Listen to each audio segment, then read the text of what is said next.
of the night, once again, we gather in search of the truth, dark, and mystery. It's the Drunk Turkey Show. Big development today in the investigation into the murders of 4 University of Idaho students. According to state and local officials and court documents, 28-year-old Brian Christopher Koberger has been arrested. He was arrested and arraigned this morning in Pennsylvania. We have new details on what Brian Koberger was doing right before his arrest. Police says a tactical team burst in to arrest the Idaho murder suspect. He was in pajamas and latex gloves, stuffing trash into Ziploc bags. Hey, greetings from the year 3000. It still sucks. This is Philip J. Pride, and you're listening to the Drunken Turkey Show. Your one stop for this sort of thing. Hit that button, like and subscribe. You know what to do, just like every other podcast. You guys know what to do, just like every other podcast. What is up, everybody? My name is Daniel. Welcome back to the Drunk Turkey Show. And if you're new here, if you're somebody that joined us last night, thank you for joining. We have a lot of new subscribers and new viewers. Thank you for finding the channel, subscribing, liking, commenting, and being part of the show. I truly, truly appreciate you, everybody. The new folks that have been here for a while, especially you guys, mods, members, the whole 9 yards. You guys are amazing. And Mr. Monk's intrigued. Thank you for joining us last night. It was an awesome show. I plan on having him back on. I thought we brainstormed pretty good together. So it was I thought it was a pretty awesome show, and the response, I think, is indicative of that. So thank you for everybody that's tuned in. Tonight, what I want to do is, and I didn't plan on coming out, but news started trickling last night.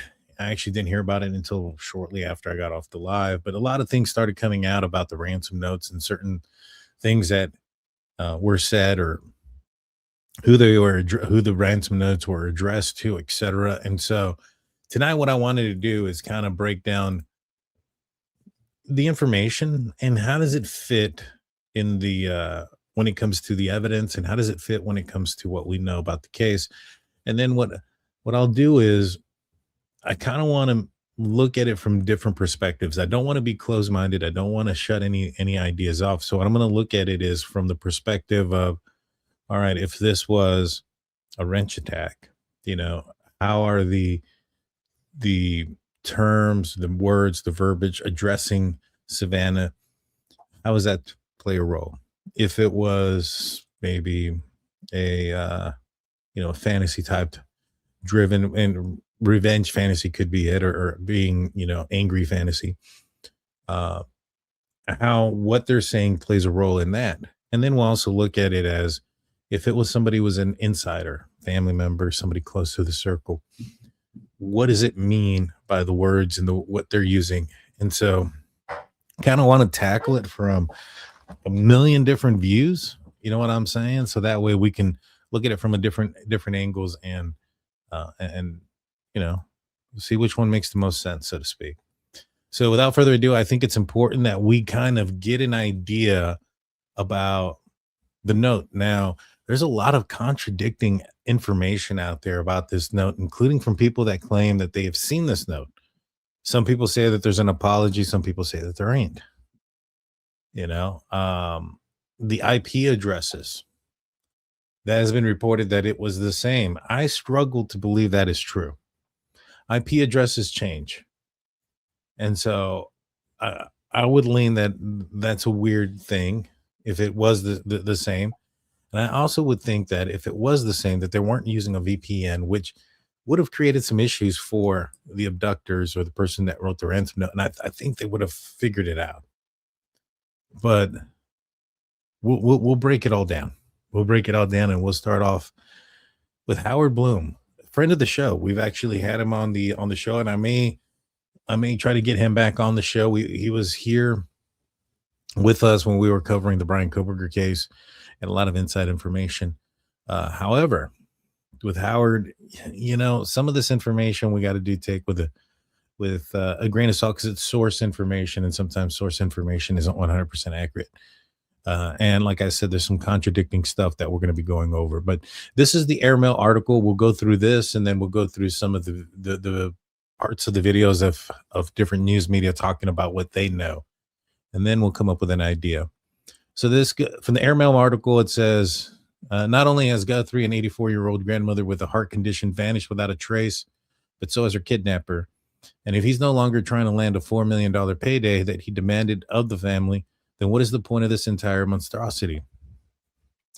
Now, I had been wondering that, right? Now, Mr. Monk's intrigue came up with a very compelling theory last night that, you have a masked person on camera, you have the blood left behind, and you have the ransom notes indicating that she's gone. And this is also that you can expedite in a way of maybe recuperating some sort of will, some sort of trust, or anything that an inheritance, so to speak.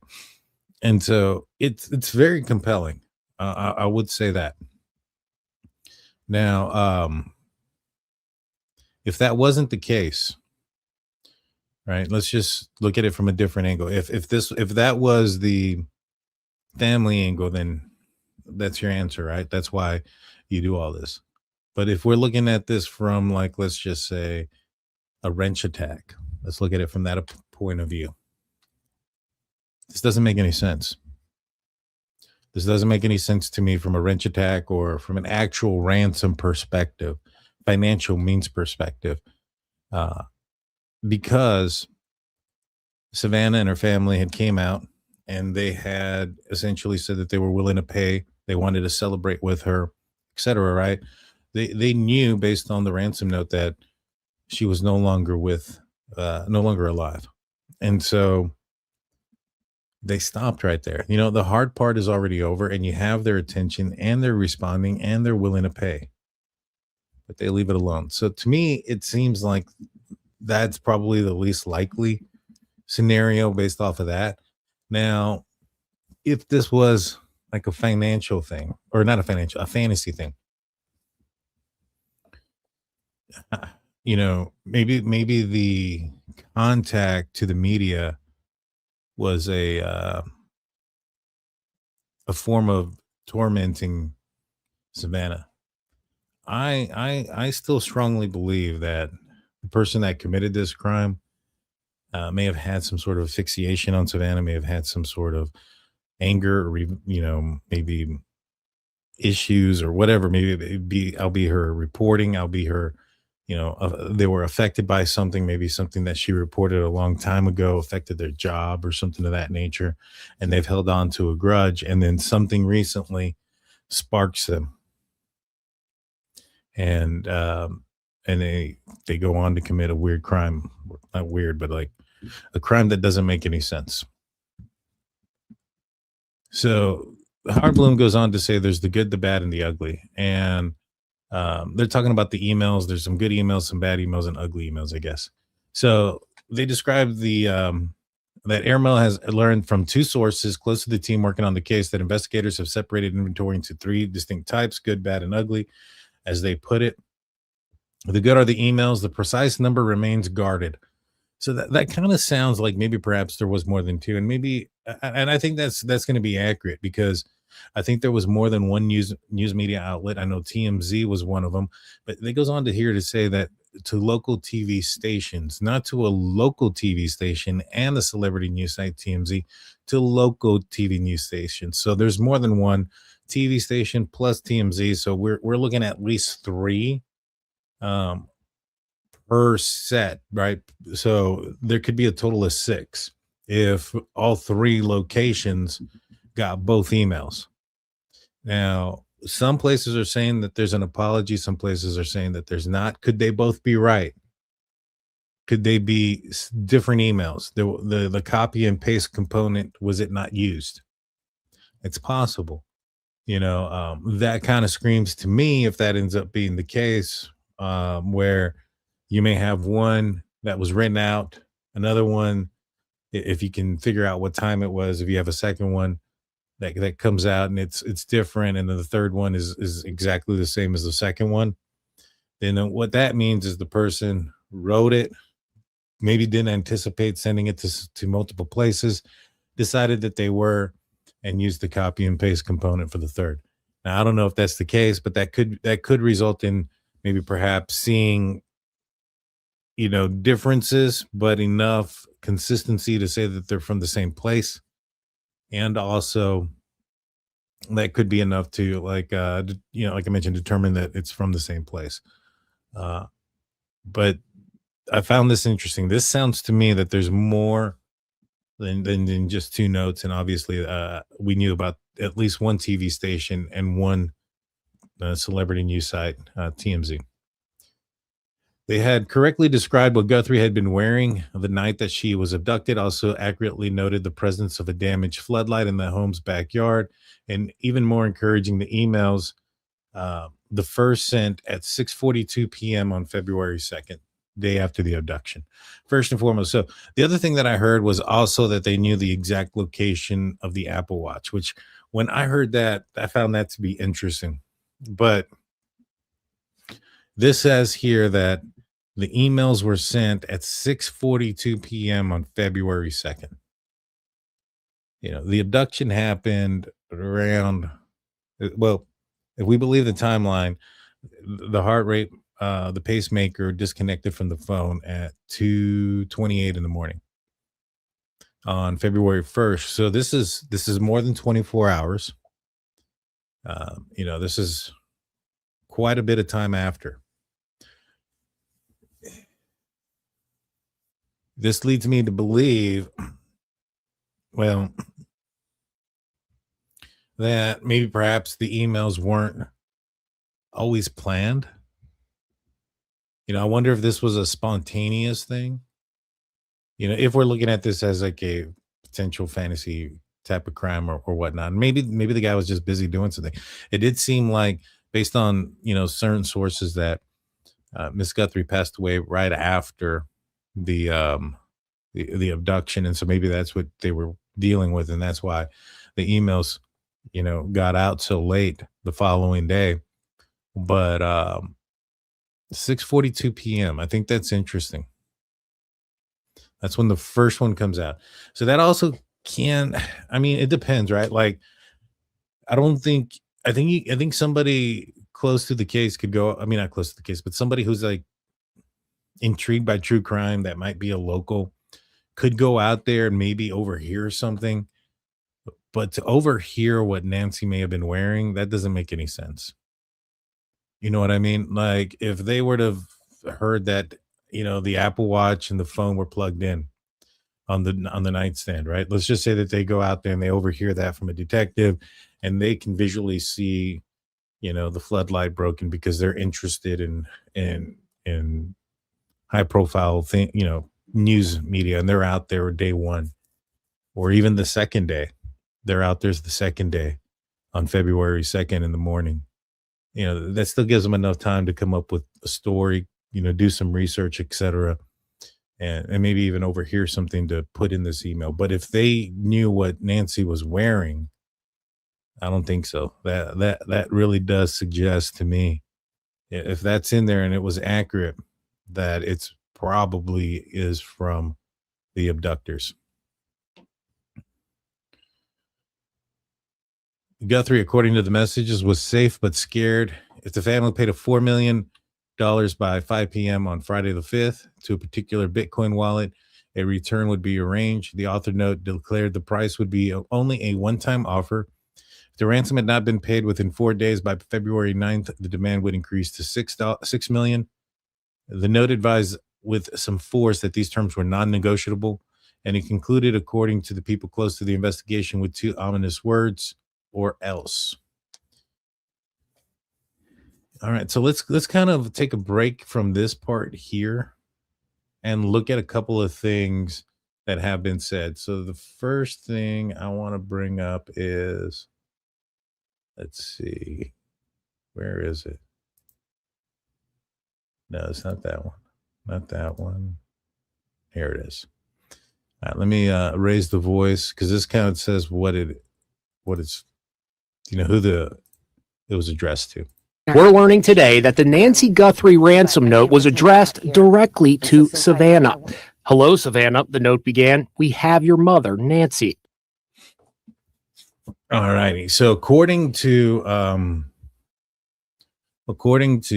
Inside Edition, that the ransom note said, "Hello, Savannah, we have your mother, Nancy."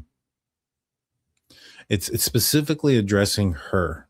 So if we were to go back to a couple of different, the different perspectives, right? So if we look at it from the wrench proxy that Jennifer Coffindaffer, says that she believes this has a possibility of being, Savannah is is where I'm assuming the most of the the financial person that you can get the money out of.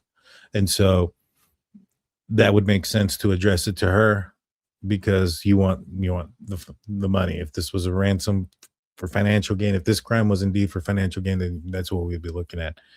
If this was Tommaso or Annie or somebody close, it's callous to address, Savannah.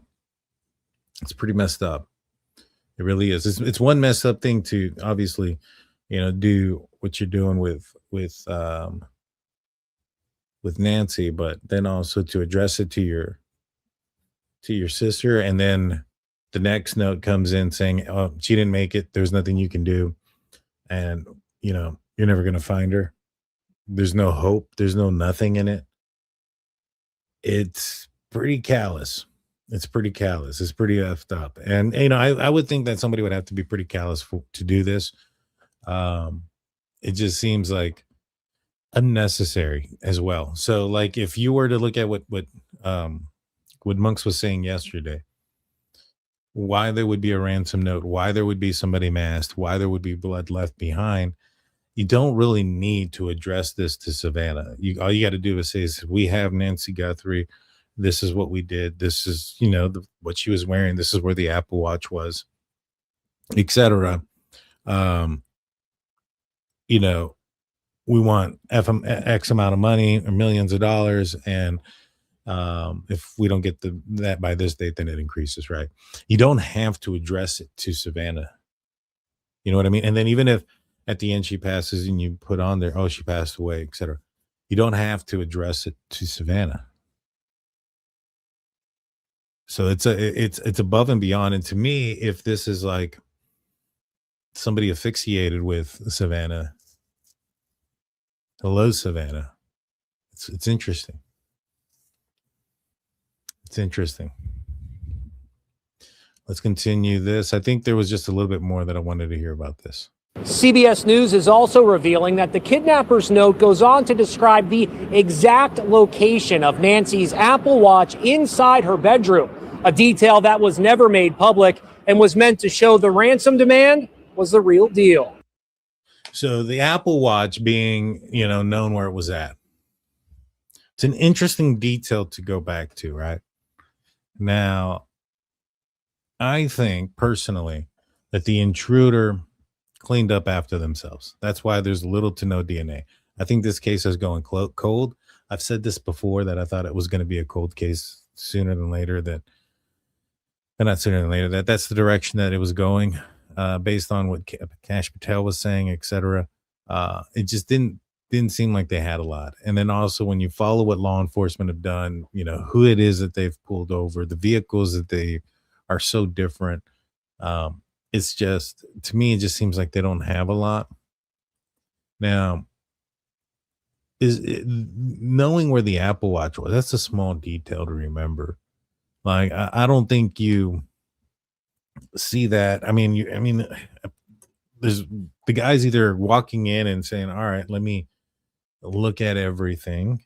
Where's everything at, so that I can relay this in the ransom note," or the guy staged the room.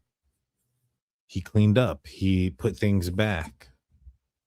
Maybe he did manipulate the phone or the watch. But for him to know where the watch was, I strongly suspect that he put him there. He put it there. He cleaned up, in my opinion. That's one of the things that I was saying about this, was that I think he cleaned up this place. And I think that's one of the things that makes me think that that's the case. Now let's look at a couple of other things because, well, let's go back to the airmail article.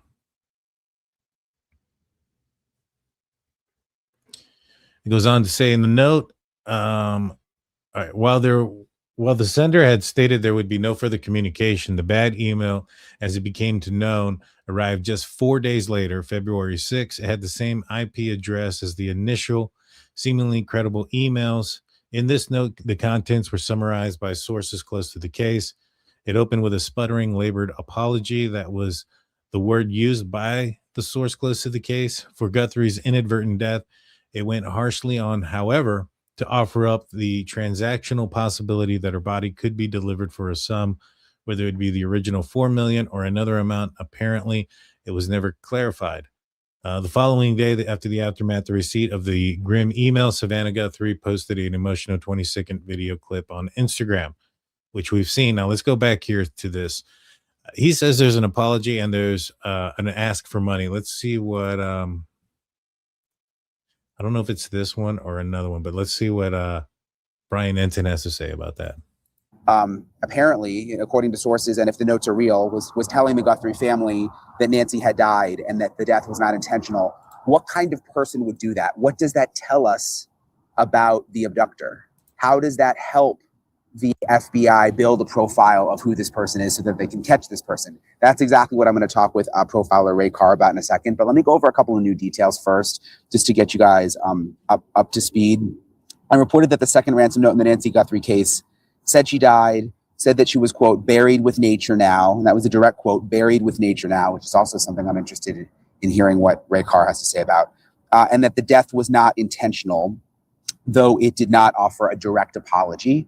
NBC News is also reporting the note did not offer a direct apology or a request for payment. So there was some confusion. Some people were thinking that the second note asked for money in exchange for the body. NBC News is reporting that there was no request for payment with the second note. There have been a lot of notes out there. Remember, I mean, there's the notes that went to TMZ. There's been a lot of notes floating around.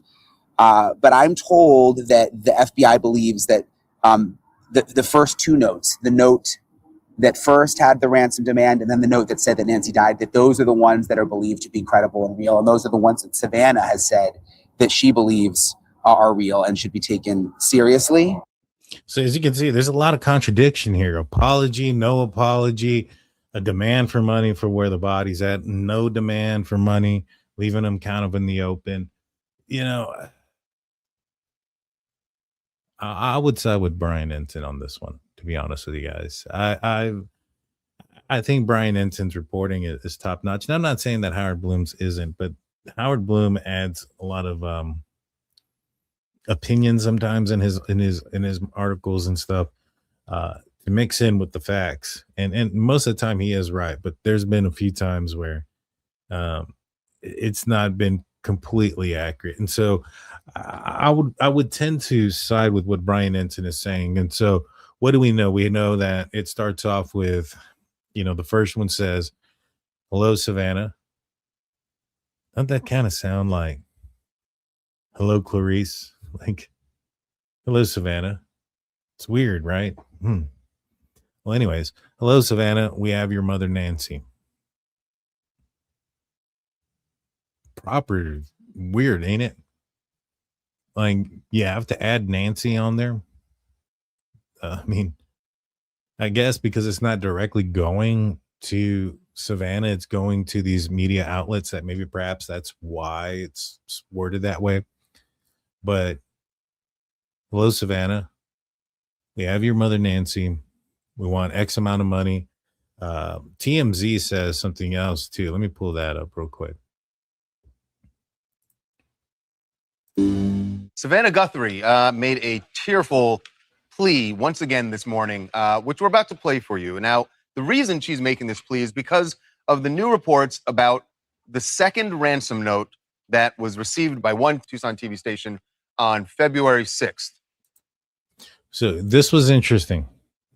He says that they're talking about a second ransom note that was received by one Tucson radio station or news station on February 6th. Doesn't sound like they got it. Now, the report is that we've now learned that note was not actually a ransom note and that it merely informed the Guthrie family that Nancy had passed away. So shortly after the kidnapping. Right. So this morning, Savannah knew that there was obviously a lot of attention to that, and she wanted to make a comment, but not about the story itself. I don't have any comment on the story, and I'm not involved in our coverage, but I can't pretend I'm not here. And so since I am, I wanted to just take the opportunity to ask people, to beg people to come forward. Somebody knows something. We are in agony. And we cannot be at peace. So no matter how much I try to come out here every day and smile and find that joy, and I will, I promise I will. This is a moment to tell you that we need your help. We're begging for your help. And I'm not going to miss that opportunity. And so please, if you're watching, yes, no matter how small, the reward is there. You can tell us. It can be anonymous. Please do the right thing for us, for our family, for our children. And we love our mom, and we'll never stop looking for her. Never. So it is really heart-wrenching, and we want to talk a little bit about that in a minute. But first, we should talk about the confusion over the sequence of events that happened in the week following the kidnapping. That we received the first ransom note, and that note, which the FBI says is real, and it's the same people who wrote the second note, it said, give us $4 million and we will return Nancy. But if you don't do it within 4 days, it goes to $6 million. And if you don't do it within 3 days after that, we will kill her. And that's what it says in those stark terms. So pretty direct. And again, if this is somebody who is like, if we were to be looking at the different types of possibilities here, if this is Tommaso or Annie and they're directing it to Savannah and saying, you don't pay up, we're going to kill her. Again, this is also February 2nd at 6 something in the evening. If Howard Bloom is accurate, according to the Airmail article, this is at 6:42 p.m., a day and a half later.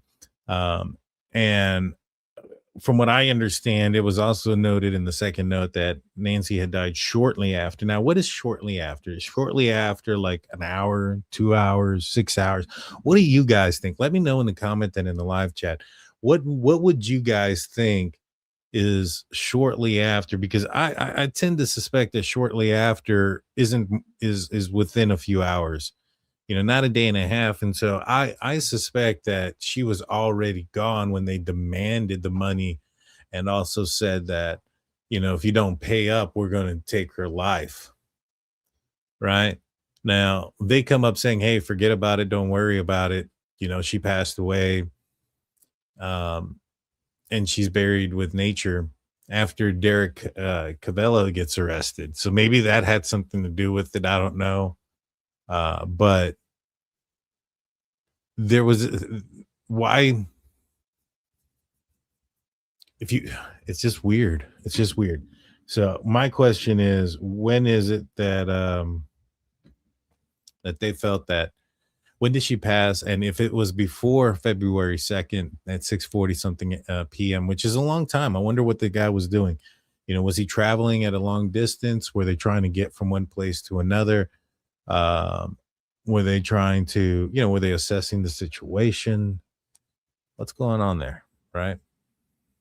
It's a long time. Let's see what else TMZ had to say. So then we find out that second note says she has died. She has died. And the day after that, and this is the confusion, Savannah did a social media post with her family saying that we want our mother back home so we can celebrate, and we will pay money. We can celebrate with her. And we will pay money. Right. And the money was never paid because we have the Bitcoin address. Right. And nothing, other than what the FBI did to try and trace it, nothing was paid. Right. So that was confusing. Now, in light of knowing that on Friday, the 6th, they were informed that she had passed away, that video that Savannah and her siblings made on Saturday made it sound like they didn't say, bring her home so we can celebrate her life. They said, so we can celebrate with her.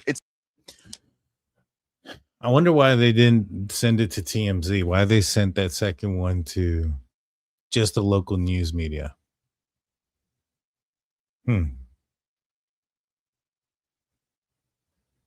They wanted proof of life to pay. They did, Hazel, but they also here are saying, we understand.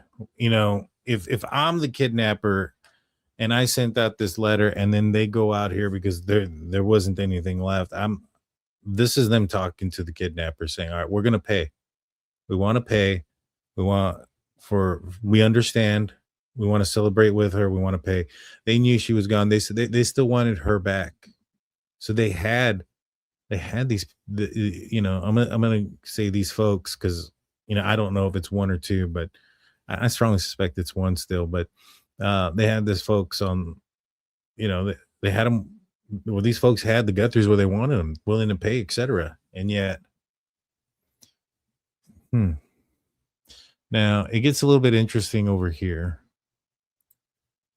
This public video. It was the only way to communicate with whoever the abductors were.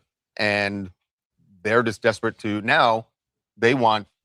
Obviously they want her body, but they want the public, as you heard her say, someone come forward and tell us who's responsible for this. And so because they want justice. So the two things about the FBI. So one is that this case, I know people are saying there's activity. It's gone cold. And I have talked to somebody in the FBI who told me that the way they see it is that they will solve this case in 6 months or 2 years. Somebody's going to go to a bar and somebody's going to start bragging or talking, right, or an ex-girlfriend is going to start say something in revenge. Yeah. And that they feel that's the way they're going to solve it. But the final thing is, and see, that's concerning, that they think that they're waiting for somebody to come forward. That means that they really don't think that they have anything, and that what they do have isn't going to amount to anything. If their hope is that somebody's going to come forward, somebody's going to say something, somebody's ex is going to get mad, etc. I mean, that doesn't sound too promising to me, that this is going to be solved anytime soon. You know what I mean? And that's the part that I think that's the scary part. But a lot of information there. Let's go back to what Howard Bloom was saying. And again, there's quite a bit of contradiction. And then, you know, I was under the impression that TMZ got all the letters or the ransom notes, and it doesn't sound like it. It seems like they got one. You know, the one saying that they kidnapped her and they want money, and then they had to find out about the second one. It doesn't seem like the abductors sent them the second one. I wonder why.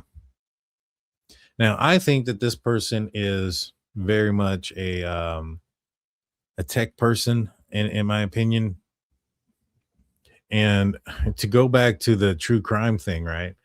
Like, if this is not real, if this is some true crimer, right, who went out there, and the reason why I say true crimer is because this was a kidnapping that happened. You know, I'm gonna assume this is a local person kidnapping, interested enough to go out there, maybe overhear something, see the floodlight. It takes a type of person, you know, to do that, and a certain kind of interest, right? But a true crime person would know about how some of those tips are private and they're hard to trace. Right? Like if you were to submit a tip to the media, etc. So, you know, could this be a tech person that has, well, maybe not a tech person. You know, I think that the person who's on the camera is a techie, but could this person that's writing the ransom note just be a random person? I don't know. There's the other thing is, he had mentioned somewhere in here, I don't know where it's at, that law enforcement believed that these were real. I don't know if they still do, right? That's kind of the impression I got. And then, you know, why I think he's a tech type of person. I think he's aware of the camera and the blinking. And what I mean by that is, here, a lot of people think that this was a separate night. I don't. You know, I was mentioning this on with Monks last night, was that in this photo here, I think this is the same night. I think this is his initial approach to the door.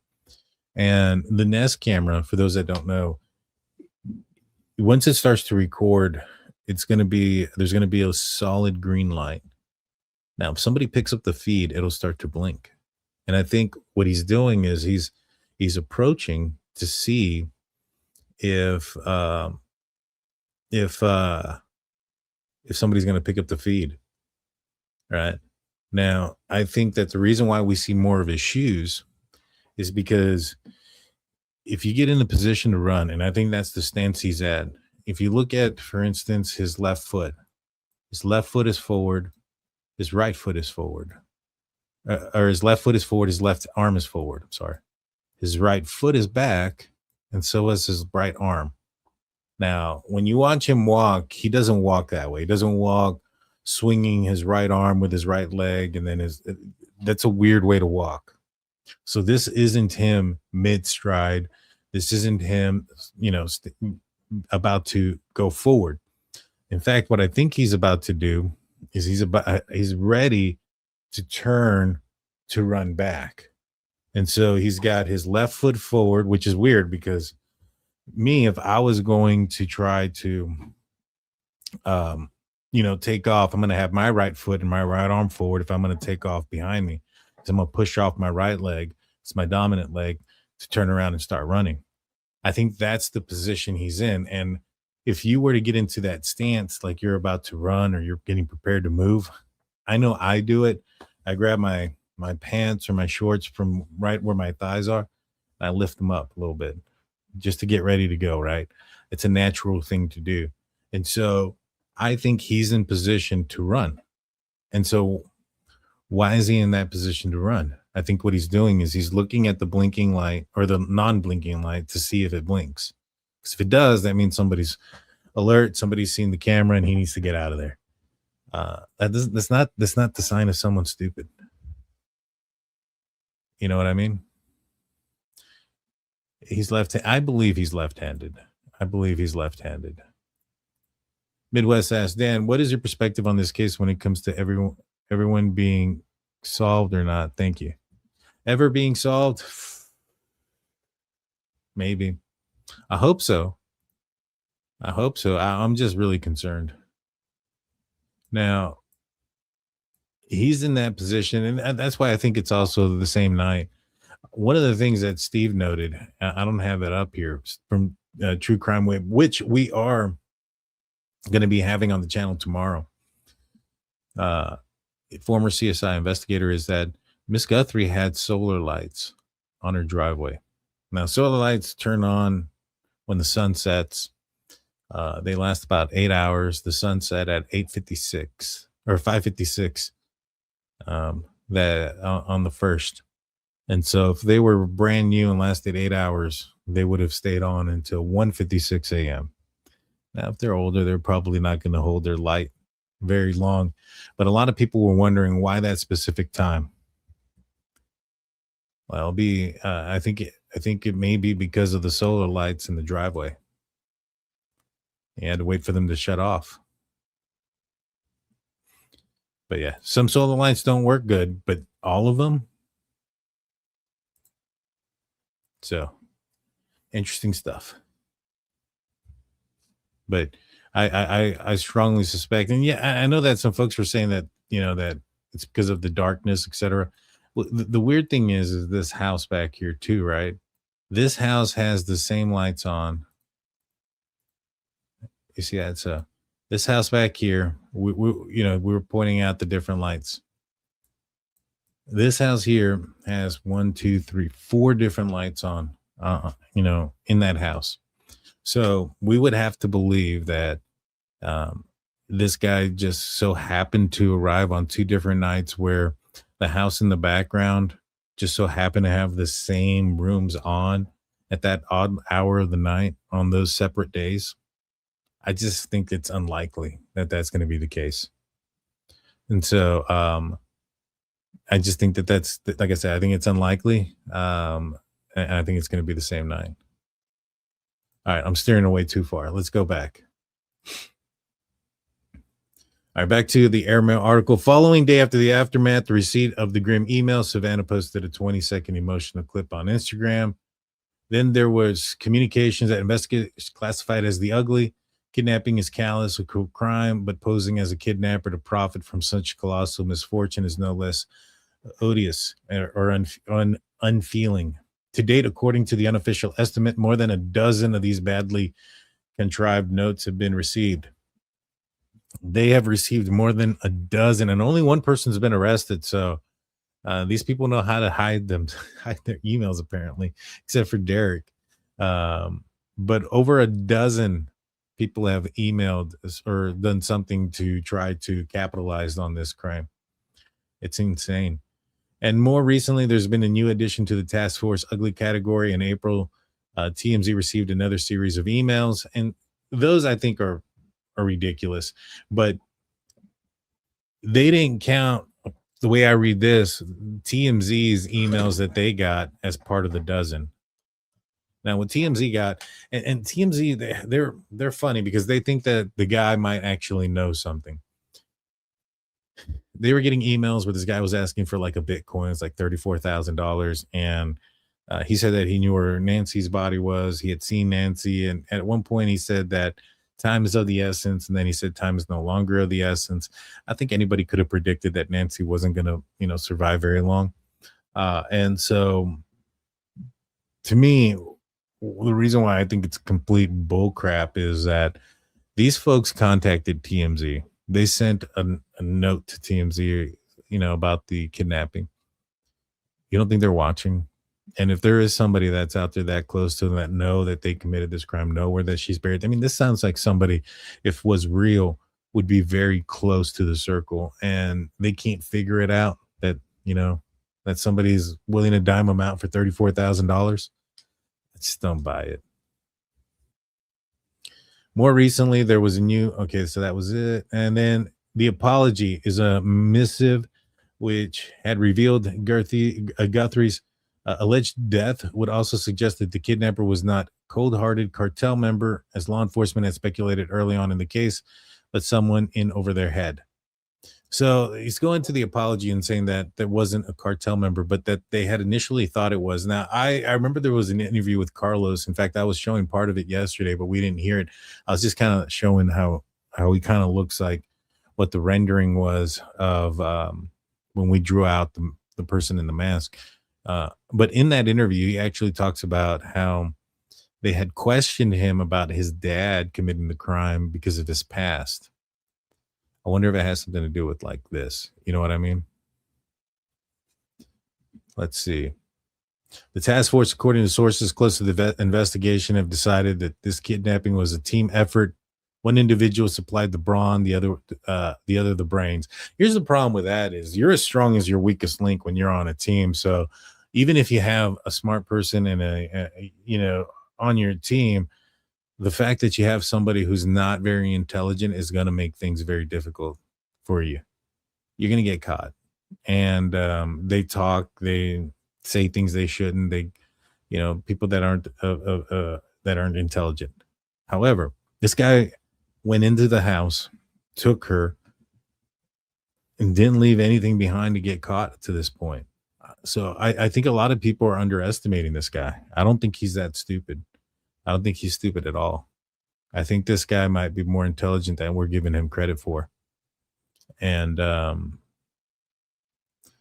say that there was somebody else that was smarter and that, was calling the shots. You can call the shots all you want. You can lead a horse to water, but you can't make him drink. You can tell him what to do and how to do it. But once you're out there and he's out there by himself and he's in the elements, he's under the stress and pressure of everything going on, that's on him. Right. And he went in there and up to this point has gotten away with it. So I don't think he's a dupe. I don't think he's an idiot. I think, sticking to that type of mentality will make it more difficult to find him, because I think you're looking for a certain type of person. And I don't think it's all that impossible to find. The ransom emails have been sent to the submit a tip web addresses of several media companies. After probing the hosting services, the crypto squad quickly identified the internet protocol IP addresses and routing data of the incoming messages. And so, again, Brian mentioned there was no IP addresses, that it was more so the security server and I guess the means in which they had contacted, which makes more sense, because if they had an IP address, they're not using a VPN. A VPN changed your IP address. you should FBI would have been able to track this down extremely fast. And so I don't think that's the case. And so that's it for this. Let's see what I got. So this one here was where we had Brian Ensign talk about no apology and stuff. Well, I wish they would actually release the entire note of what it says and how it says it and exactly, because things can be taken out of context. There's so many things that are contradicting right now between the different media sources, etc. People are claiming they've seen it firsthand and that there is an apology, and some folks are saying that's not the case, that they've seen it firsthand.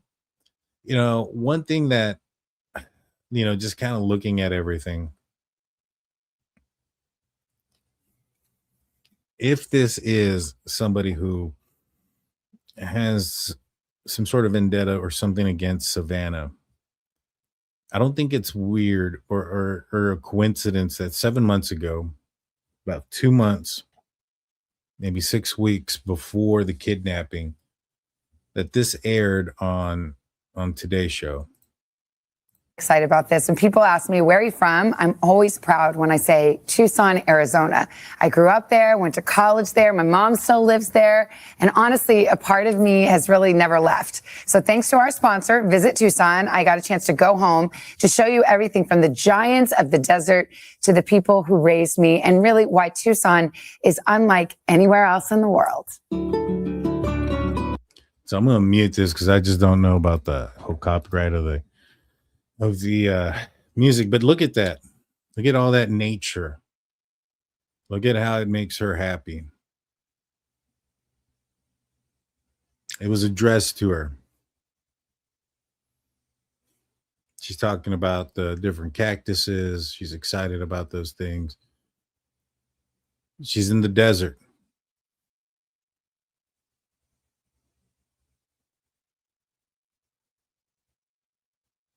Now she's talking about how she loves Tucson. She goes and paints, and how beautiful it is. Could somebody be jealous? Could somebody be affected by her? Time, turning bland buildings into colorful celebrations. That's very beautiful, the art that's out there. All right, so she's out there at the Arizona Sonora Desert Museum. It's got images of her as a child.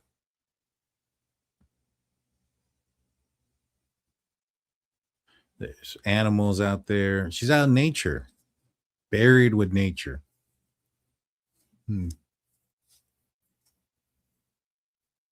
I wonder if this person saw this before, and if this is some sort of mind game. This is something like they're pulling out. I want to see the rest of it.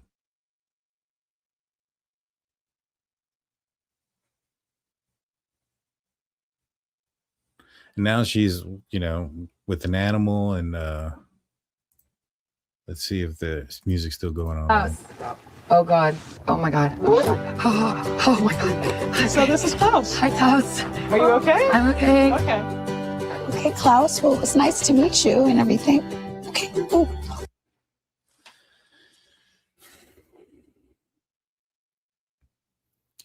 And so she talks about how this is where she went to school. College. I can't believe it. I'm back. This is my alma mater, the University of Arizona. It's just as beautiful and sunny as it ever was. But I want to meet some real students of today. And so, if somebody was upset with her, somebody didn't like her, maybe for whatever reason, right?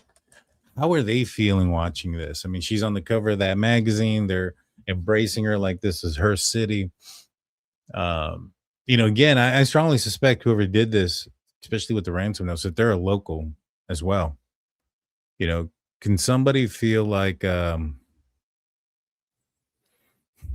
don't know, slighted, especially if maybe perhaps a report that maybe Nancy did, maybe it was something that she did a long time ago when she was a reporter in that area, maybe something that she reported that cost somebody a job, cost somebody something. Maybe they felt, maybe they lost somebody and they felt that Nancy was responsible for it. Could this video trigger them? Seeing, all this, could somebody be like, I want to bring her back down to earth? That she's untouchable type of situation.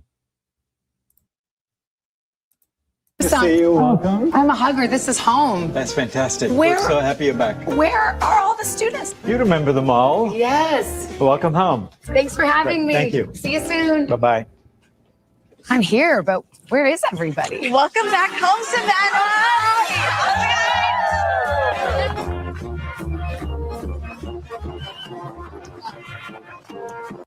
In the Monique Tepe case,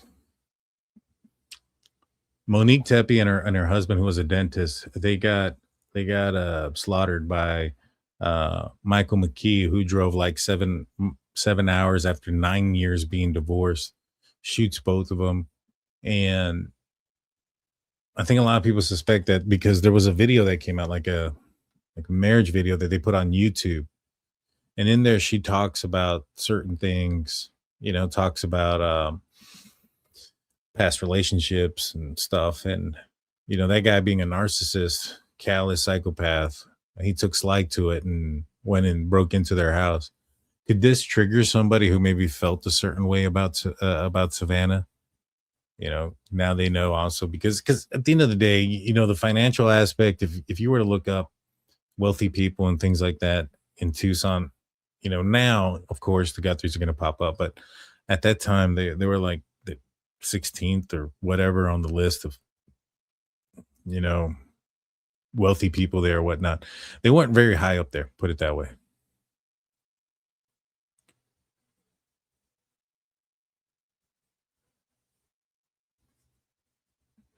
And Thank you so much for having me. I've had the best time. Should we do one more cheer before I go? Let's do it. Okay, let's go. 3, 2, 1.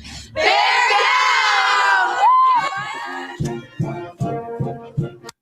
Because some people will say, like, why would anybody want to do this or harm anybody? Like, and here's Nancy, and this is at their restaurant. One thing I always say, because some folks are like, why would anybody do this to an older lady, et cetera?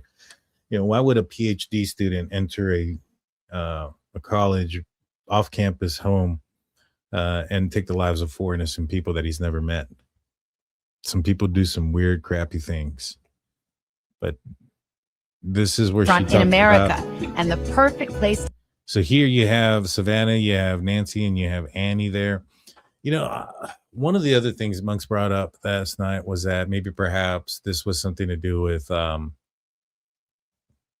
like a will, or there was some turmoil or something of that nature between Nancy and Annie and Tommaso. I mean, she Ubered over there that night.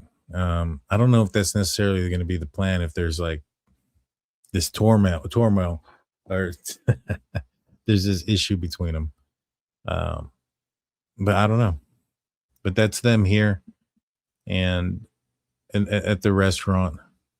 To catch up with my mom Nancy and sister Annie. I come here every time I come home to Tucson. I have to come to El Charro. How long has El Charro been here? 103 years. Carlota Flores has run El Charro for over 50 years, taking over from her great aunt Monica, the woman who's said to have invented the chimichanga. She treated us to a tradition from back in Prohibition, when women playing cards would hide their tequila in teacups. Cheers. Cheers. I love being home. Don't drink the whole thing. Well, Mom, you guys came here in the 70s and you had been moving all around. What made you want to stay in Tucson and plant roots? And so wonderful. Just the air, the quality of life is laid back and gentle. Yeah, I like to watch the javelina eat my plants. But the best thing about Tucson is coming home and Yes. seeing you guys. Should we raise a glass? Prickly pear margarita. Cheers. Cheers. Cheers. Love you. Love you. From the love of family to the familiar beauty of the scenery, I will always be a daughter of the desert. A daughter of the desert. Be a daughter of the desert. Could that, maybe that's offend, I hate to say this, but like Buried with Nature, there was that's different than like she's gone with God, you know, she's passed on, she's on the other side. Buried with Nature, that sounds almost Native American-ish, could somebody be upset because she's like claiming to be a child of the desert, loves nature, etc., and take some sort of offense to it? I don't know. To the point where they want to kidnap her mom, that's pretty crazy. I don't know. But if she did, like, let's just say somebody felt slighted by her, or somebody felt that her reporting, even if it was a long time ago, right? It doesn't have to be anything recent. If it was something that she reported on as a journalist there in Tucson before she got, moved up to the big leagues, which I'm not entirely sure. I think that was the case. I haven't followed her career, but if maybe she reported on something that affected their lives in one way or another, financially or family or something of that nature, could they have held a grudge? Seen this video, see her in nature, so to speak, address the note to her, Savannah, hello, Savannah, kind of like hello, Clarice. It seems more like sick, right? And then Buried with Nature, he sees her out there. She's a child of the desert. Is that his way of taking away something that she enjoys by saying, all right, every time you go out in nature, so to speak, go out in desert, go out in that, you're going to remember what I did to your mom?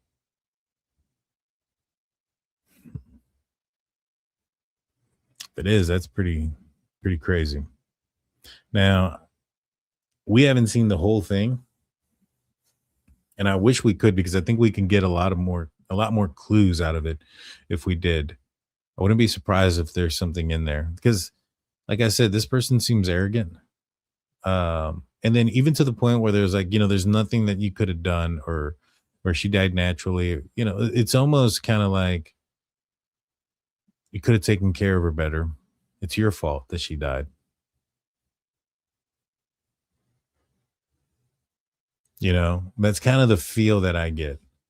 And it's just kind of puts me in the direction that this might be some just weird psycho who has some sort of vendetta. And I don't discredit the other theories or anything like that. And I keep an open mind. In fact, like I mentioned before, Monk's had a very compelling theory yesterday, which has given me a lot to stop and think about. But no, if it's true, and if this is from the killers again, or the abductors again, we don't know if those things are fact. But if it is, addressing it to Savannah is not necessary. But they did. It seems personal. All right, I'm gonna answer a few questions. And Buried with Nature is what Brian Enton said.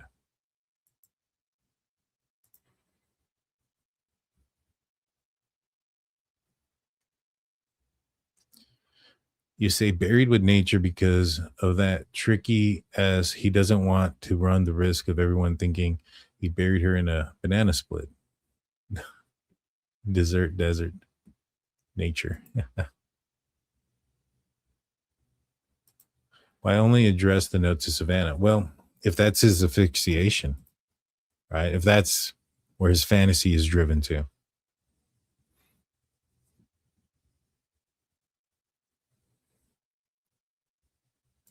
No DNA or fingerprints on an email. There's not. But that's the other thing too. Like, and maybe that's why he didn't want to leave a note behind. But if you're doing this, like if you're Annie or Tommaso, like you're not an experienced burglar, not an experienced thief or any of those things. Wouldn't you just leave a note behind? Wouldn't that, do everything that you were trying to accomplish? If you type something out, had it printed, put it in an envelope that you don't, like in a brand new paper, put gloves, put it in an envelope that you've never touched, and then leave it there. right? Like you never touch with your hands. You open up a fresh pack with gloves on, put it in there, leave it there. Doesn't that accomplish everything without having to put the IP address and everything else? Um, you don't have to say it's not real, right? It's kind of like this Bitcoin stuff. They never picked it up, or they only put like $152 into it, but they left it in the wallet, right? And so if your goal was never really to pull the money out, what difference does it make what you put on the note? Oh, get the money in tens and ones and put it underneath a bus stop somewhere. If you really have no intention, because that's not your goal, right? Because your goal is to get Nancy out of the picture so you can get her estate, and you have other means of doing things legally, so that way you don't have to, ask questions when people are wondering, hey, where did all of a sudden you get all this money from, right? And so to me, you could have accomplished your goal there with that, and it'd be less dangerous. You don't ever have to reach out. You don't ever have to do anything. And then also the notes, right? The emails that went out. If it was Tommaso and Annie, it'd be impressive. It'd be impressive that while FBI is under their roof and watching them, and remember, Ashley Banfield mentioned that they were suspects, or at least Tommaso was a suspect early on, very, very heavily suspected.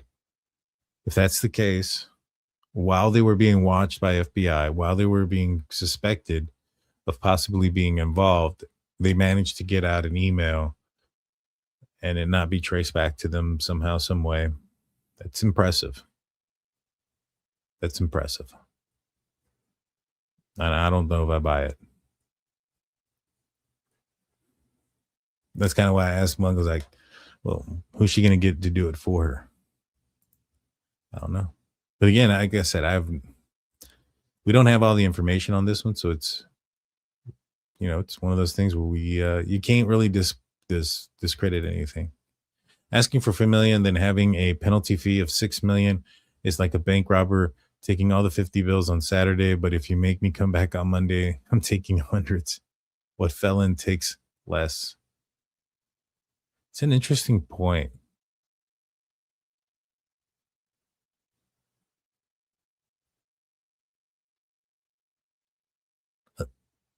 A salesman would.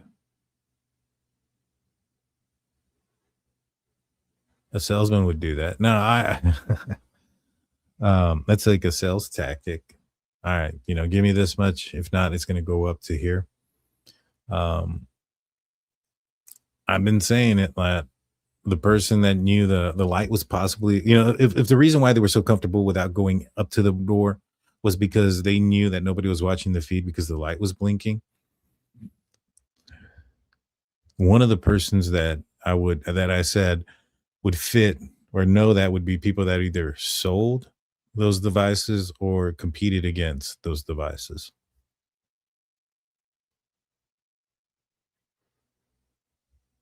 You know what I mean? But you're absolutely right. Did you ever notice he had a short right arm? I have not. What do you mean by a short right arm? It's not so much that his arm is short. He's positioned like this. So his arm is back. The left arm is forward.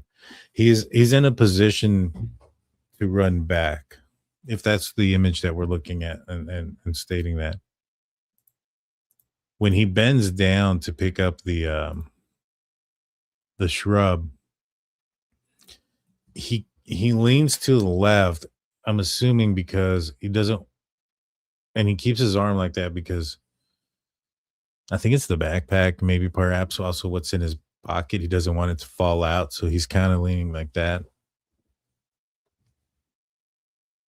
But I'd have to look at it about the short arm. I'm not sure. I think an amateur would have been caught by now. I agree.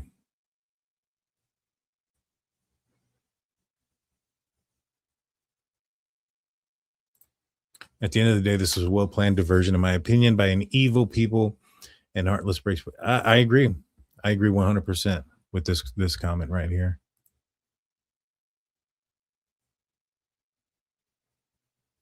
Put a couple of stars. That way I know you guys are talking with me. And not to each other. I think he cut a cactus. I can picture a body being put inside. Oh, wow, that'd be crazy. But that would align more with buried with nature. I guess buried in nature too. In my opinion, Savannah wanted her to move to New York. Nancy put the house up for sale in 2024. Nancy changed her mind, unaware of being a valuable witness. Didn't realize the danger. Savannah did. I don't know. Maybe. I don't know about that, but that's interesting if she did put her house up for sale. I'd have to look into that. Dan, do you think that Nancy passed during the abduction? The guy seems like a hired hand to carry out the dirty work, and she passed before the plan reached fruition. I don't know. I think that she was walking.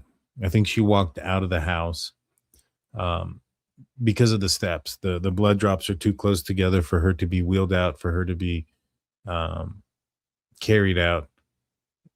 Right. So I think she walked out. Even if she wasn't a walker, she's still walking out. And so, yeah, I think that after she got in the car or the vehicle, anytime after that, but before she was taken out of the house, no, I think she was still alive then. I can get an IT. That's a good thing. I'm gonna actually have a CSI guy on tomorrow night, guys. So please check us out then.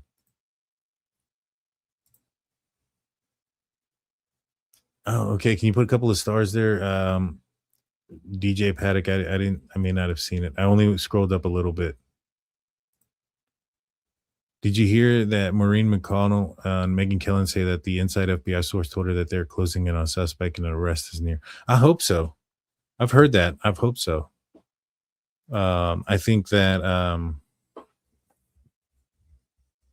never thought that well, as far as the arrest coming close, I hope so. I think that they might be a little bit far apart. I know that there's been more people with sources that have said differently, but that'd be interesting if there is. Have I seen Monk's Gate comparison with Tabasco's? I never thought he was PG, but he blew my mind. Porch guy. I haven't seen it. I'll watch it. Now, the gate with Tommaso, or maybe not Tommaso, this guy's gate is weird. Let me pull it back up real quick. So I think this is all staged for one, and I think that let me pull this up more, because and this will probably be the last thing that I'll answer a few more. When he comes to his gate, this is why I think it's staged. He's literally like crossing his legs in front of each other. I mean, kind of like it reminds me almost like the Joker, Joaquin Phoenix's Joker when he's walking. Sometimes he walks like that, where he crosses his legs over. It's weird. So it's like it's a weird way he's stepping now. Why would he be doing it? Maybe he's trying to hide something. Now, when he steps up, you can see that the first two steps are on the grout line.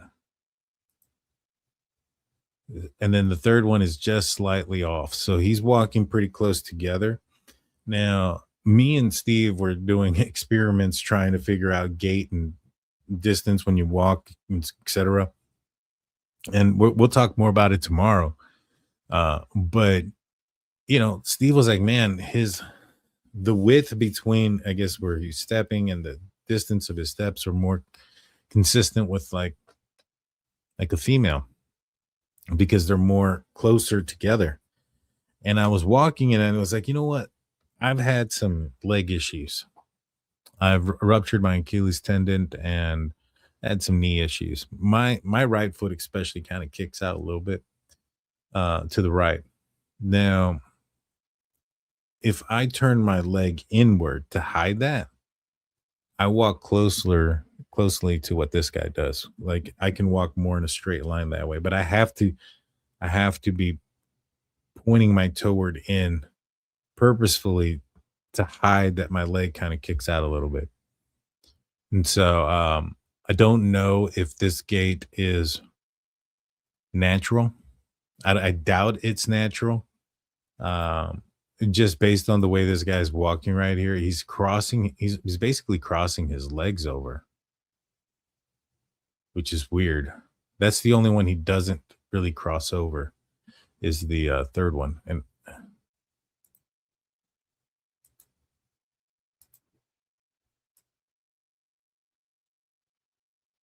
you see how like far to the right, and then like he's dramatically swinging his arms as well.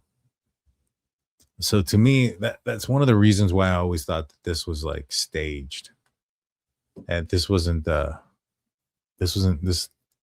always stuck out to me as being something really fake about it.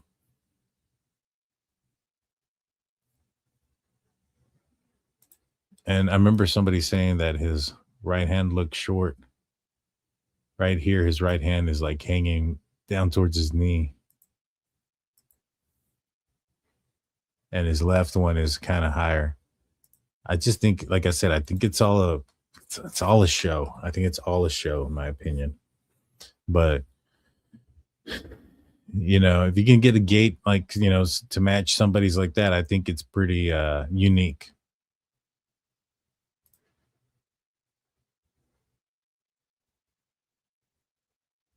In order to get Nancy out of the house, a planned kidnapping plan was initiated. She fought, got hurt, thus the blood on the porch. Yeah, possibly. Why release this ransom note detail now? Well, I think it's because they were saying that, I guess the theory was that, or not the theory, but what a lot of people were saying is because of that airmail article I was reading with Howard Bloom, that they felt comfortable now releasing some information. I've struggled with the timeline, and I think it's false. And I think it's because they want to hold some information close to the vest, so that way when somebody comes up and confesses or whatnot, they know they got the right guy. I wondered if that's the case with like other things, which is why the media failed to report a lot of this. You know, I don't even think I played this one. What did Brian say on this one? In terms of specifically the second ransom note that came after Nancy went missing, this is one of the notes that I'm told the FBI believes is real, and one of the notes that Savannah Guthrie has said she believes is real. It is the one that said, according to my reporting, that Nancy Guthrie died and that she is buried with nature now. That's according to my source close to the investigation. Indicated that Nancy's death was not intentional, but did not offer a direct apology. I want to go back in this episode. So, Interesting stuff. Interesting stuff. Why was the broken glass on top of the blood drops at the doors, at the front door? Broken glass?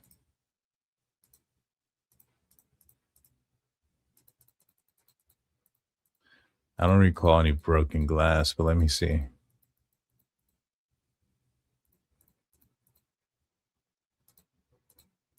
I got a clear image of it.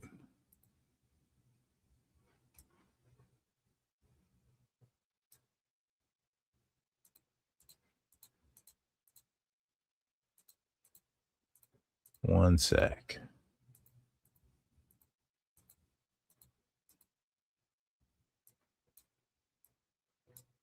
That? Are you thinking that's glass? I think that's part of the plan.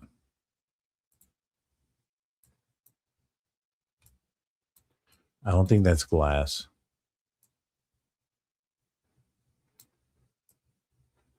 It doesn't appear to have like a reflective component to it.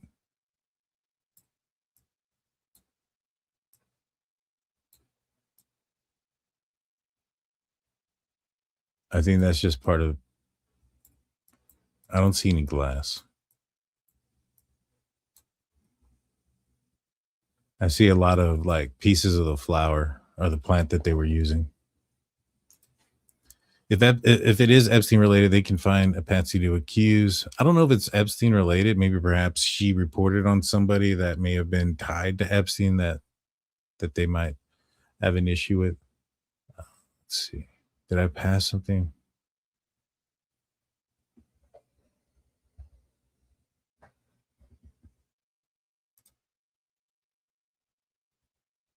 I'll watch the comparison. I'll take a look at it.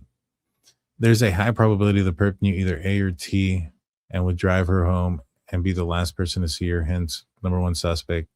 And porch guy acted like Tommaso. I'm not sure how Tommaso acts for me to compare how porch guy is acting. I'm not sure how you get the high probability that they knew either Tommaso or Annie, and how they knew that she would drive her home and the last person to see her. I don't know. I'd like to. I have some questions about that to clarify it. I'm not sure. The person had to know the media company's work to feel comfortable knowing that their messages will be 100% anonymous, or they were a tech person.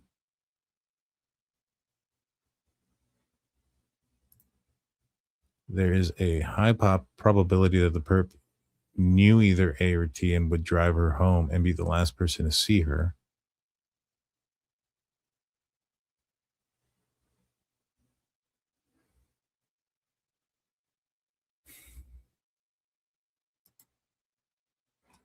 I get what you're saying now. I don't know. I'm not sure. Like, I don't see what he's doing that's acting like Tommaso.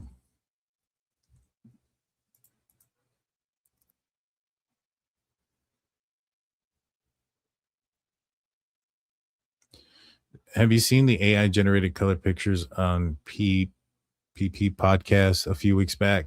They provide a very good detail for your analysis. I'm not. If you guys you can send that to me. PG is porch guy. You can send that to me in my email. That'd be great. drunkturkeyshow@gmail.com. You know what's crazy? When those journalists walked there and filmed the blood on the porch, the crime scene investigators had already been there and collected things. I agree. And it looks like they didn't do a lot of things here. Like they didn't do a lift on the mat itself. That would have, because if they did, you wouldn't see any of the plants on it.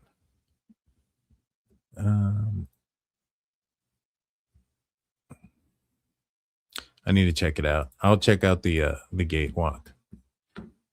Now that we see the notes, do you think they played a role in why police detained C and L? They detained them if they believe these notes were real.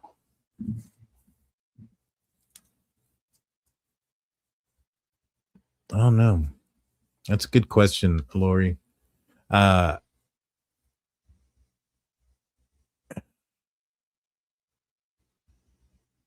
think that when were they detained? Were they detained before the second note? No, I gotta look it up. I gotta figure out when it was. Let me see. When was Carlos detained Nancy Guthrie? Because, you know, I don't know if they thought that these were real at the time. Maybe not. February 11th is when Carlos was detained on the 10th. So that was after the second note.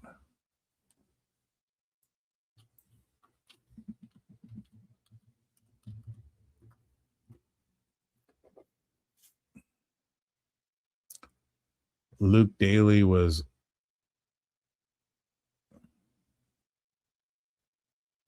let's see, that's in March. That's February 22nd.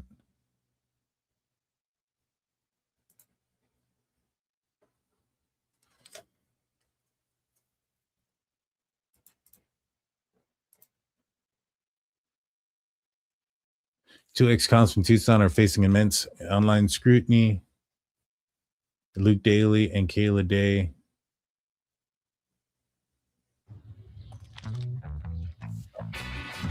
Noise. Stop. That's going to give me a copyright. Let's see. I don't know. That was after the second note. That's interesting.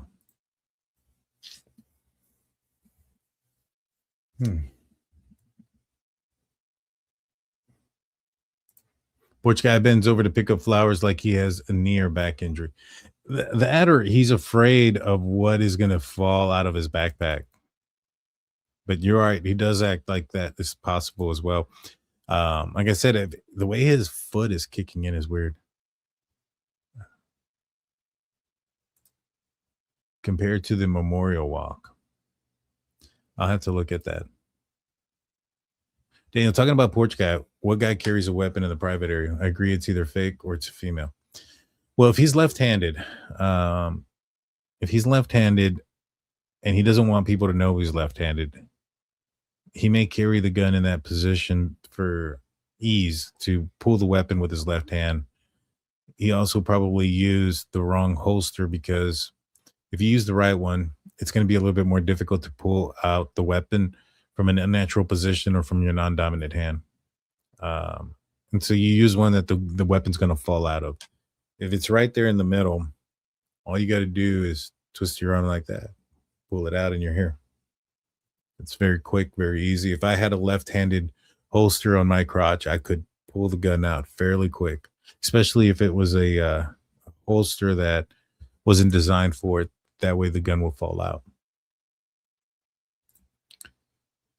But I also think that it could be a sexual thing, which I go back to this being a possible fantasy crime.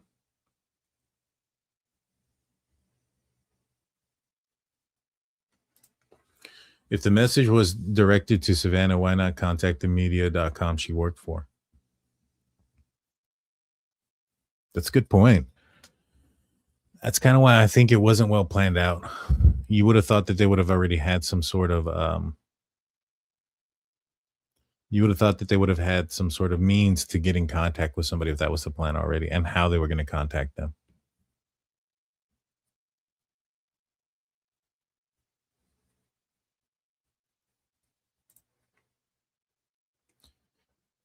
The ground in Arizona is very hard, packed clay. It makes a difference in burial. I agree.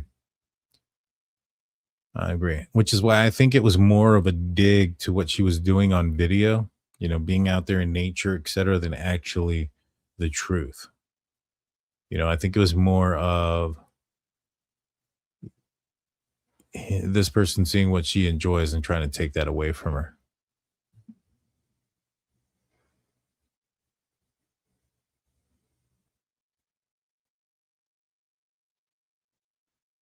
There's no glass. I don't see any.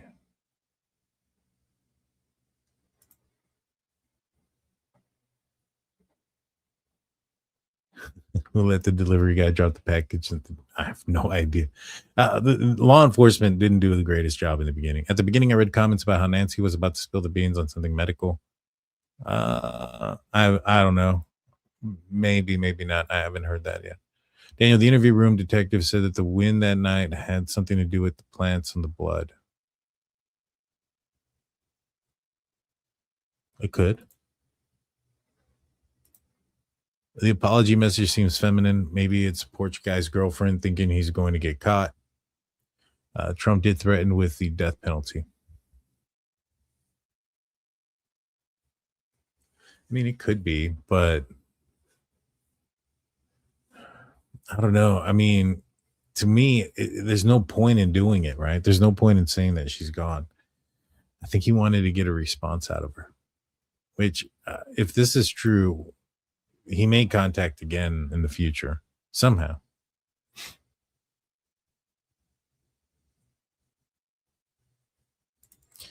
I think that the possible perp knew and AT, because the age group in Nancy's world was small, but I don't know. Who's AT? Is AT Tommaso's wife, Annie? Chris from the interview room brought up an interesting point about the area near Annie's studio being like some crime stuff going on there, right? Like a crime hub. Is it possible that somebody may have recognized Annie, or maybe perhaps knew about Annie and who her mom was or who her sister was from there and followed them home, or got some information like, hey, this person lives out here, they had some money, mom's elderly. Doesn't necessarily mean that, I think Chris might be onto something, and it doesn't necessarily mean that Tommaso or Annie had some agreement with somebody out there, but is it possible that somebody out there may have crossed paths with them and they don't know about it? Maybe. He's walking like Tommaso. He's walking like it's not natural the way he's walking. It's not a natural gait. And unless Tommaso like walks weirdly, which I'd have to watch. I haven't paid attention. Let me show you. I have it at the end. Because I have every image of his steps up. So he's walking in a direction towards the middle of the sidewalk.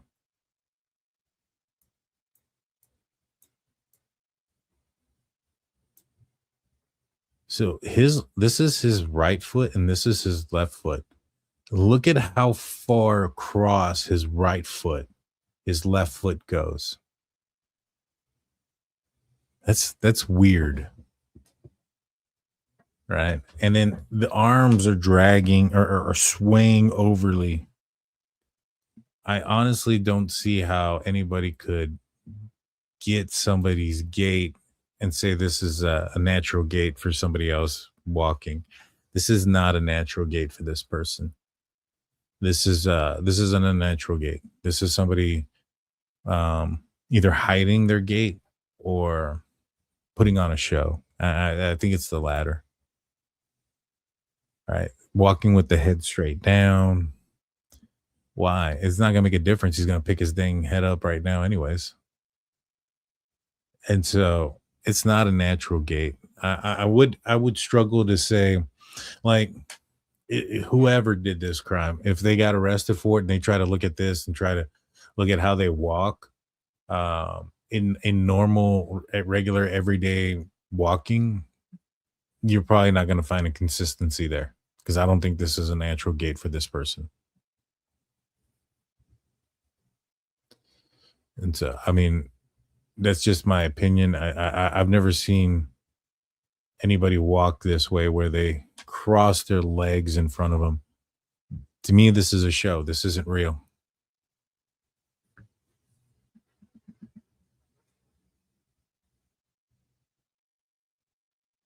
And his feet are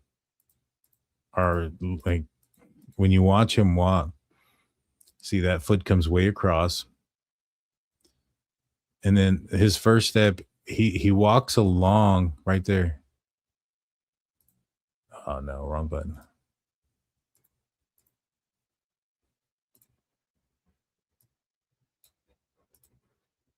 So look at where his next step is on the ground.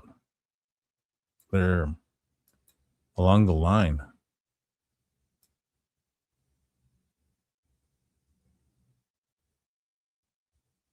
I don't know.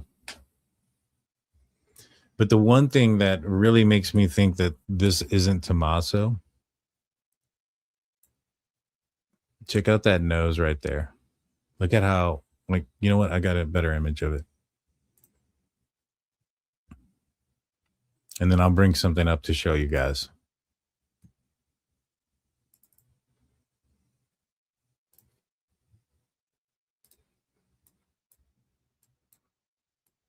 You see that nose? Barely points out, barely pops out. Let me show you something.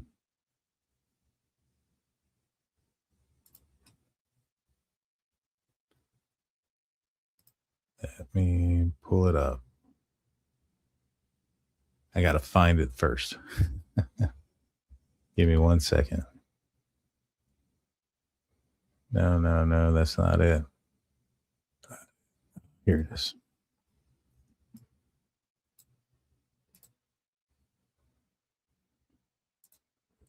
So this is JLR. Now, I don't think JLR has the biggest nose in the world or anything like that. But let's take a look at what his nose looks like when he turns sideways. And he has a smaller head, too.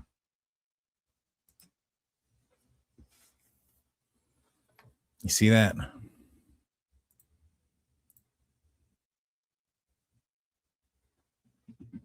This guy's got a tiny nose. This guy's got a really small nose.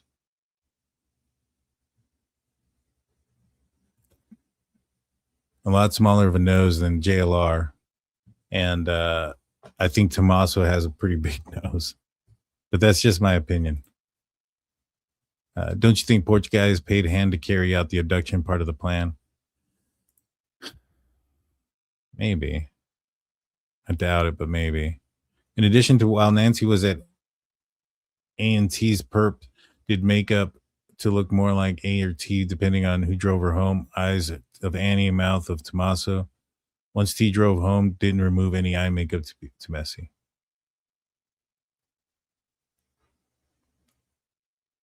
Maybe. I don't know if the person taunting. I think I like that. If the person is the person that wrote the ransom notes, I don't think that they're trying to implicate Tommaso or Annie, by trying to mimic them in any means. If anything, I think they're trying to take back the narrative, especially if she had already passed and if they had no really care for financial means, meaning they had the Guthries on the hook. They said they'd pay the money. They wanted to celebrate her life, and the guy just ghosted them. So I don't know.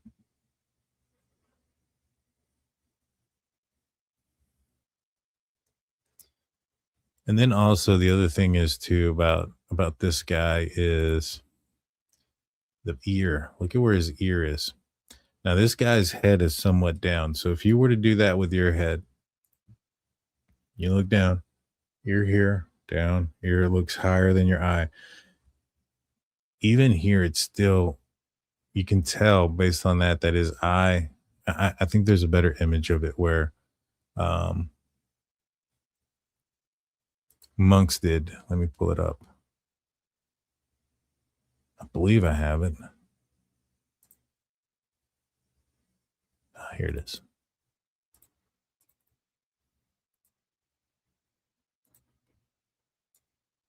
So his eye is up here. His ear is lower. Is Tommaso's ear lower than his eye? I don't know. I don't know the answer of it. If it is, then that's interesting. If it's not, then I don't think it's the same people. And those people refuse to talk about Nancy or be interviewed.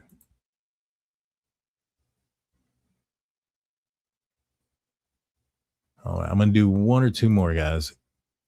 Is it the gait of someone walking in uneven ground with a bite light in their mouth, or perhaps dismantling some cameras or the lights?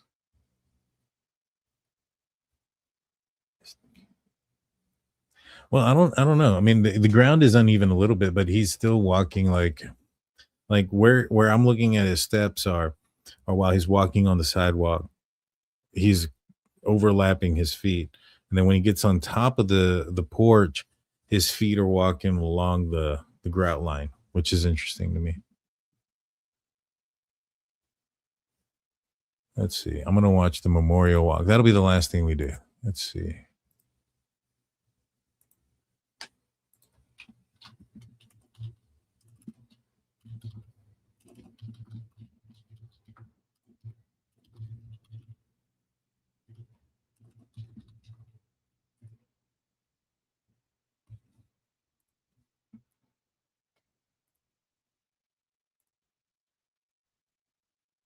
Is there one where I can see his feet?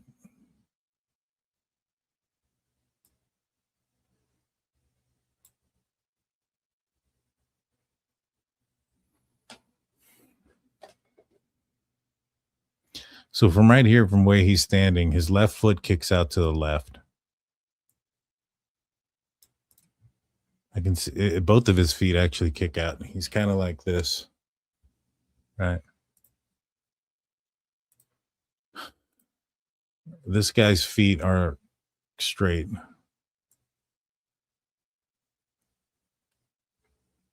Like I said, right here, he steps on the grout line. The next step is on the grout line. The next step isn't on the grout line, but it's just shortly off to the left. And both of his feet are pointing in a frontward direction. I don't see, I'm looking at his feet now, and I don't really see a flare out. But let me see if I can find a better one. Huddled together, choking back tears. 31 days after their mother Nancy was abducted in the dead of the night, Savannah, her sister Annie, and Annie's husband.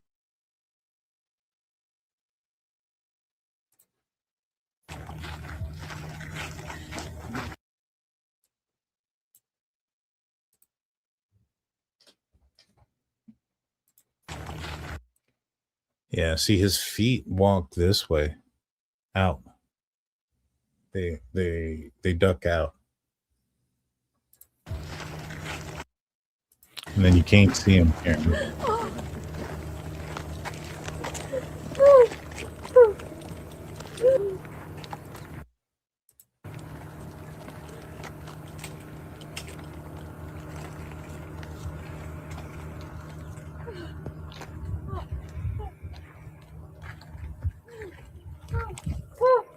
Does it show him walking away?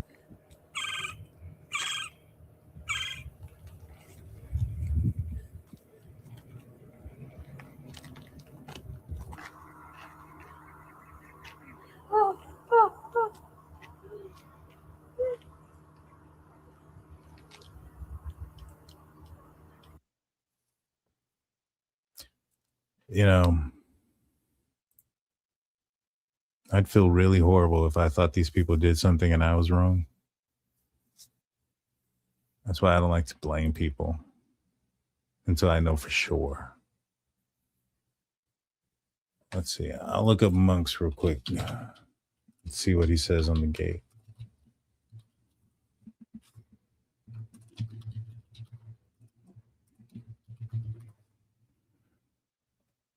I guess I did watch it. It just never really felt right or correct because. Okay, so what he's pointing out here is, and we're looking at this differently. So Tommaso here on the left is walking straight. The guy on the right is walking towards the center. He's walking at an angle. So we're looking at two different directions of travel, right? So let me pull up the my images. So this is the first thing that I noticed right away. Okay. So this person isn't walking straight with his leg kicking out. That's the first thing I noticed, is that his foot kicks out. His foot kicks out when he's walking. What we're seeing here is him walking this direction. The first step here, as you can tell, is along the border of the sidewalk. It's on the border of the sidewalk. Both of them are. Second step is in the little bit off towards the middle. Third step gets closer. Fourth step actually crosses the median of the center. So this person isn't walking forward. This person is walking diagonally. So that's the first thing that I noticed.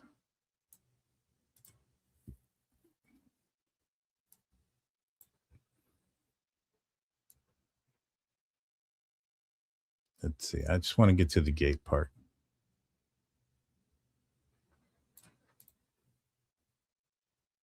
Watch all of the crotch holster guys' videos from that Nest camera, the images, whatnot. I mean, the footage only equates to roughly 40 seconds. And I watched that thing over and over again because honestly, we cannot let the FBI show you this photo of the perp standing upright in his natural position, I guess. And that's the other thing I'm seeing different is when Tommaso is standing there, his heels are together. This guy has a bowed-leggedness to him. I could say. Now you could see his feet face outwardly still. So when his legs are straight, his feet point out. His knees are also bended right here. This is him about to step down. I looked this up, and the medical term is called out-towing. I agree that Tommaso has out-towing. So boring. So we're going to call it what it is. The man has duck feet. I want you guys to notice this as well. I agree with that. The slight bowing of his legs. Now, some people have straight legs. Some people have not. Oh, I don't have a picture. I was like, I want to go back to the picture. Knees. Our perp appears to have, I mean, if only slightly, bowed legs. No, this guy's legs are bowed. I was wondering about that because one of the things that I thought that was in his back or in his pocket was like a leather pouch. And the leather pouches that I've found are motorcycle ones. Now, I'm going to warn you. You might get the chills when I show you this because you know who else has a very similar posture? Tommaso Cioni. He also has duck feet. Yeah, but his heels are way closer together. All right. And I wonder if, so right here, you can kind of see a little bit of a bow on Tommaso.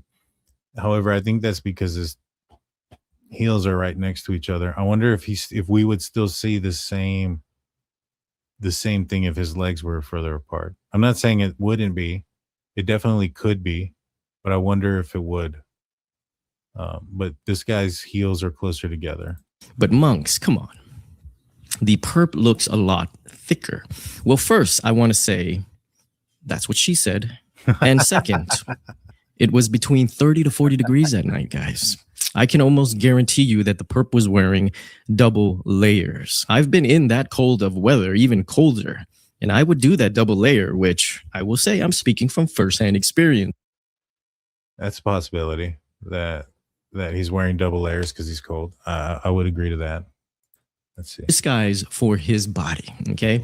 Now, don't ask me how, but, you know, sometimes we remember the most obscure, useless information. So for some reason, I recall somebody saying early on, it was either Banfield, maybe it was Megyn Kelly, but when the perp turned around on the Nest camera footage, some lady said, now look at his mud butt. Now, I admit my childish humor thought that was funny. Maybe that's why I remembered it. But I also remember thinking from the very beginning upon seeing, you know, the crotch holster guy, that he had, you know, the crotch holster guy. See right here on this step here, again, the gait is super close together. And his feet aren't kicked out as much. That's so weird. I wonder why his legs go so close together here. That he had double layers on. In the beginning, that was not even a question for me. Double layered everything. I used to do it myself, and I too would have mud butt because I had a whole pair of sweats underneath whatever pants I was wearing. And it was fascinating that this relatively random thought, you know, in the past, nondescript loose pants. I know. It's not solid evidence of any sort, you know, veer towards other possible videos that I could go over. And so I went over, you know, the Savannah Guthrie, Annie Guthrie, and Tommaso's walk to Nancy. Let me watch that again.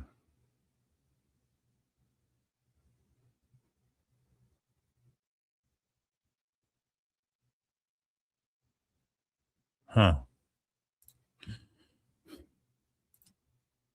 I will say that his legs are closer together than I thought they were, which it's kind of similar to the guy on the porch. The legs are close together.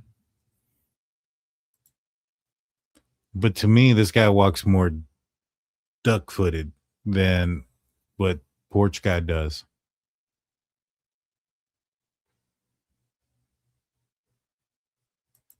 I'm going to have to get Steve on this one. We're going to look at this over and over again.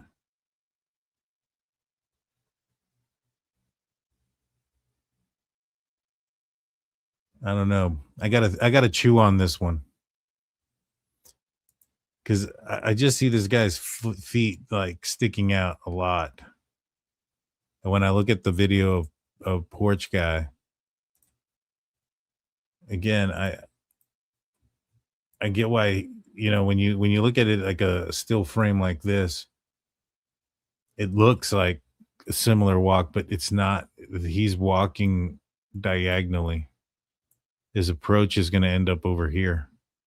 He's walking straight, like this is where he ends up at, right here on this trout line or grout line.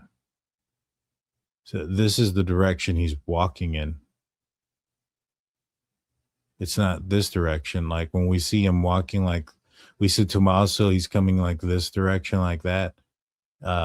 From up here, he's walking like this along the driveway path.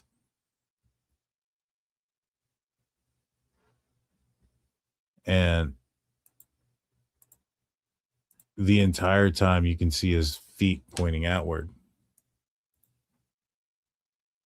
Even when you're not looking at him straight forward, you can tell this guy has a duck walk.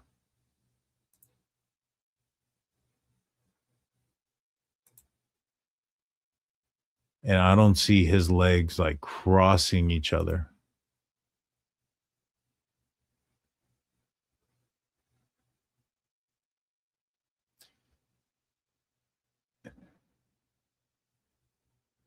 This is good stuff. See, that's why I like Monk's channel. He put some really, I couldn't find this unless for his. That's good stuff. I see what he's saying.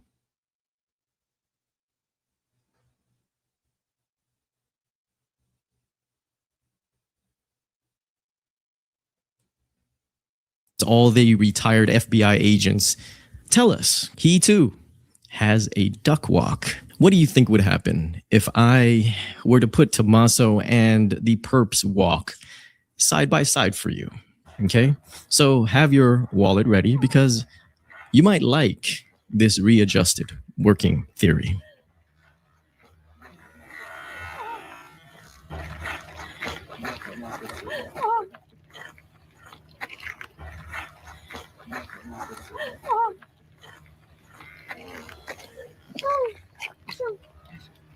Now, of course, walking like a duck doesn't mean the man's guilty by any stretch, right?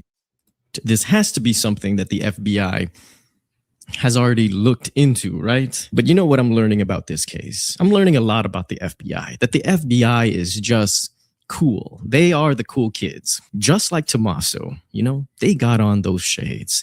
And the FBI, they just simply share nothing with the public.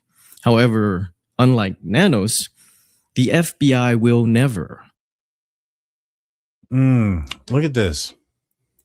Look at this. However, unlike Nanos, this guy has a weirdly, not a weirdly shaped head, but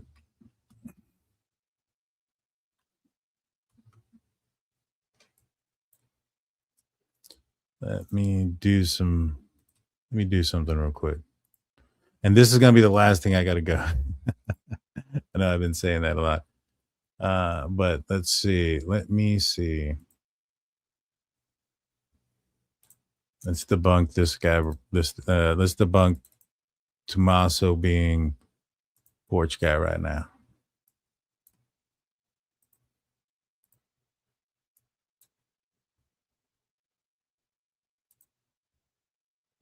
That's not a good one. Let me pull up a better one.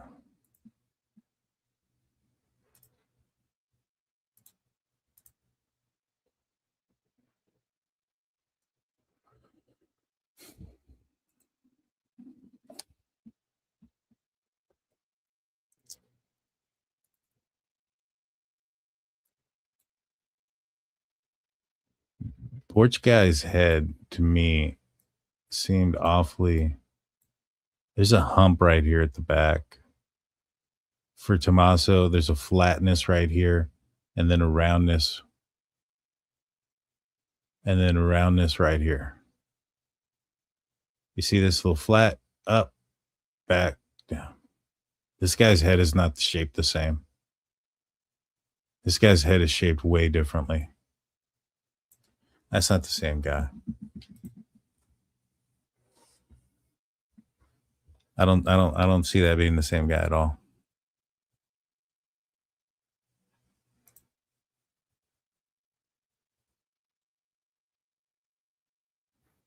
The head don't match. Head don't match.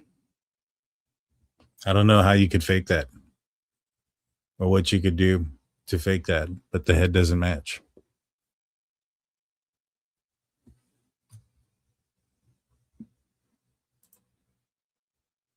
Styro7769, thank you, DT. Thank you, appreciate you. But I don't know, you guys let me know in the comment section. The head match to you guys? I don't think so. This guy's head is way more rounder. This guy's head is longer, got a tip, got a little thing back here. It's flat back here. This does not look like the same shape of head. I know it's a different, not the exact same angle, but I've watched Porch guy walk back and forth enough. That's not the same head.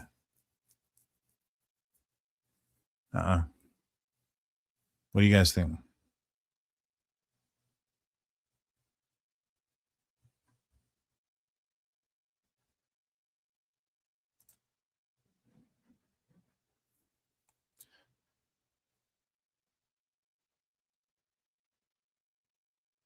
Could it be someone trying to look like him? Pretty diabolical. But I don't know. I don't think that's the same head. Wearing a full silicone mask. Why, if you wore a full silicone mask, why would you wear a mask over your silicone mask? Wear sunglasses. Wear a mask that makes you look completely different. I don't know. I don't think that's the same head. But let me know in the comment section what you guys think. But that's going to do it for me tonight. I'll be back on tomorrow night, guys. I'm going to be on with Steve from True Crime Web. He's a former CSI investigator. We're going to be talking about this case and looking at some experiments that he's done that I think answers quite a few questions. You won't be disappointed. You won't be disappointed, guys. So without further ado, I'm going to be out of here tonight. See you guys tomorrow night. Thank you guys for tuning in. Thank you for subscribing. Thank you for liking. We're here to find the truth. Like I said, I just don't look like the same guy to me. But you guys have a great night. See y'all later. Peace out, y'all.